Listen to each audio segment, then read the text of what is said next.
Yes, we'll get to Patty Mahomes in a second, but first Bulls and Hawks and Zach LaVine blocking a shot, then proceeds to throw down the 360. Dominic Wilkins was on the radio broadcast on this one, and he was talking about how he looked like him back in that slam dunk contest back in the late 80s. How about that? Little neek right there. Bulls ran away with this one, by the way. Hawks missed John Collins on that suspension. Grizzlies T-Wolves, John Morant lobbing it up to Brandon Clark for the alley-oop. That John Morant is special, man. Shout out to South Carolina, Dalzell's own. I mean, John Morant is just one of those guys, went to a mid-major school, but he's got a big-time game. Just seeing him make the plays that he does as a rookie, you just don't see it. All right, moving on. Bulls and Hawks, Jabari Parker splitting the defenders, throwing down the one-hand flush. Ooh, and Zach LaVine doesn't want these problems. He doesn't take the charge. He don't contest. He's, I'll just let him go. Look at Jabari. Looking like college Jabari Parker, fresh, spry. I mean, that's not great defense by the Chicago Bulls. Not at all.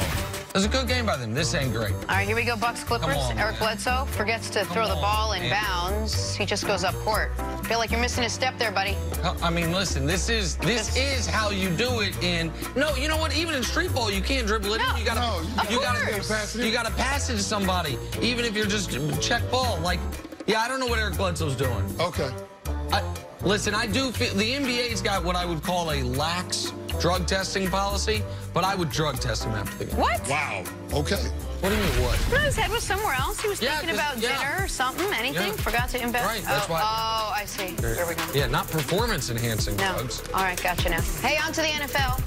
All smiles at Chiefs practice yesterday where Patrick Mahomes was a full participant. Say it again, Jenna. Patrick Mahomes was a full participant. Yeah. Ahead of Kansas City's matchup with the Tennessee Titans. The reigning MVP has been on the sidelines the last 2 weeks after dislocating his kneecap back in Week 7. Chiefs went 1-1 with him out of the lineup. But despite yesterday's progress, head coach Andy Reid said KC will be cautious with their quarterback. We're not going to put him out there unless he's safe to do it, you know. And so, but he's got to work. He's got to go through this work level and see and keep increasing it and see how he does. You know, that's where we're at. Kenny, we talk about this thing that at this point in the season, players are very rarely 100% healthy when they take the field on Sundays. But should the Chiefs, in this particular instance, let Mahomes out there if he isn't 100%? Well, if he isn't 100%, Andy Reid and the medical staff have to make sure that Pat Mahomes is healthy enough to protect himself when he goes out there on the football field. What I mean by that is this. When you're out there on the football field in a game setting, players are reading and reacting. And so Pat Mahomes instinctually might have certain movements that he's accustomed to, being able to break, contain, get out on the edge, outside on the defense, and be able to buy time for his receivers to get separation downfield. But if that knee isn't completely healthy, then you run the risk of re-injuring it, having another dislocation of the kneecap, or worse, you could compensate and injure something else. So I think that there are some serious questions that Andy Reid and the Chiefs medical staff have to answer. I think the biggest of which is how much healthier would he be if you sat him out on this week and allowed him to come back next week. So I think those are the things that are in the conversation when trying to determine whether or not Pat Mahomes should start against the Titans. The day after he suffered this injury, we thought he might be out for the year. Best case scenario, he was going to be out 4 games, then they have a bye, was going to be out essentially 6 weeks. Then we found out that Patrick's knee is, for lack of a better term, double jointed. There was no ligament damage whatsoever. And we started speculating, wait, how early could he come back? On that Monday and on right here today, I circled the game at the Tennessee Titans that they would be playing this weekend. And he's going to play the game at the Tennessee Titans that they're playing this weekend, and he should.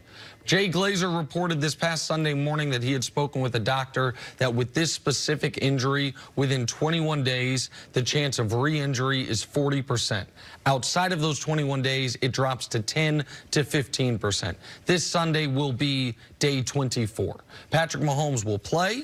He should play. And, by the way, you might see a better version of Patrick Mahomes than you saw even before the knee injury, because what was hampering before the knee injury was an ankle injury that he kept re-injuring, that kept getting stepped on or rolled up on.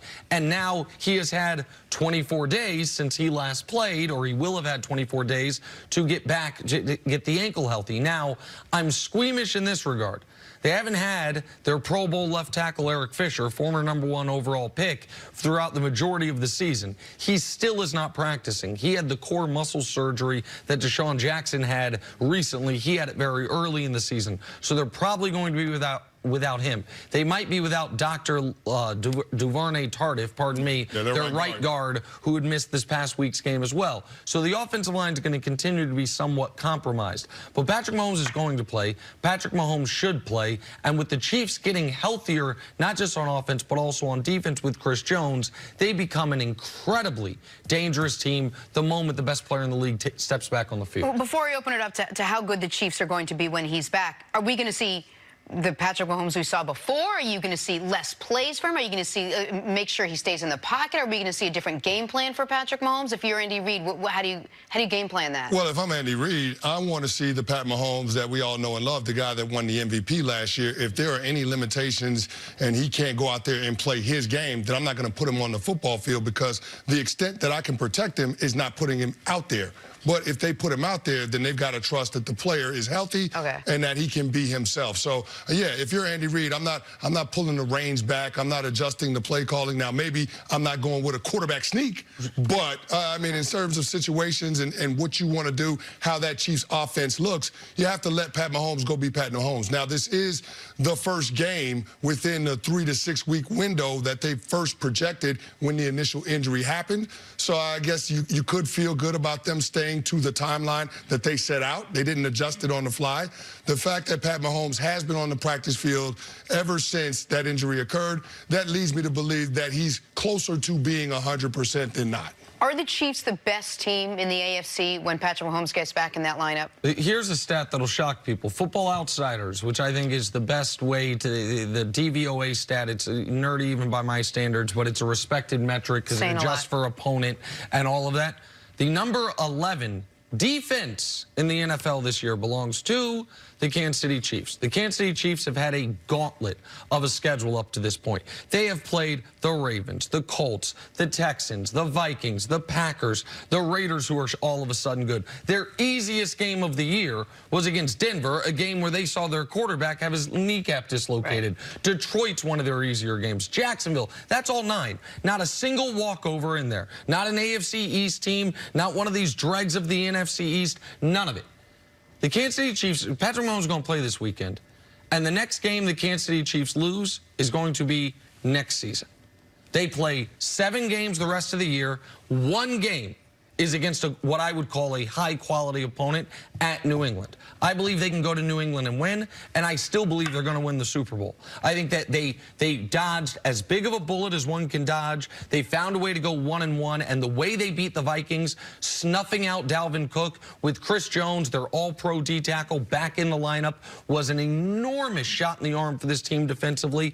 I do believe the Chiefs are the best team in the AFC, and I don't think they're going to lose again this season, regular season or postseason, once Patrick comes back, and Patrick is coming back Sunday. Yeah, I'm with you on that one. I think the Chiefs are a more balanced team than the team that we saw last year that hosted the AFC Championship game. But the only question now is, are they going to be able to get one of those top 2 seeds going into the postseason? Because right now, New England is the leader in the clubhouse, followed by Baltimore, who just beat them at home. So I'd be interested to see how the rest of the season unfolds and whether or not the Chiefs are able to make up enough ground to be able to get one of those spots, because we all know it's better to be 1 of 4 trying to get to a championship as opposed to being 1 of 6 in your conference. And that's why that win they had early in the year against Baltimore looms so large, because if they and Baltimore finished with the same record, they would have the tiebreaker. It's also why those 2 losses with Mahomes to the Texans and Colts potentially loom large. If either one of those teams reels off a bunch of wins in a row, they wouldn't have that tiebreaker. But the Chiefs are going to go 13-3. They're not going to lose again.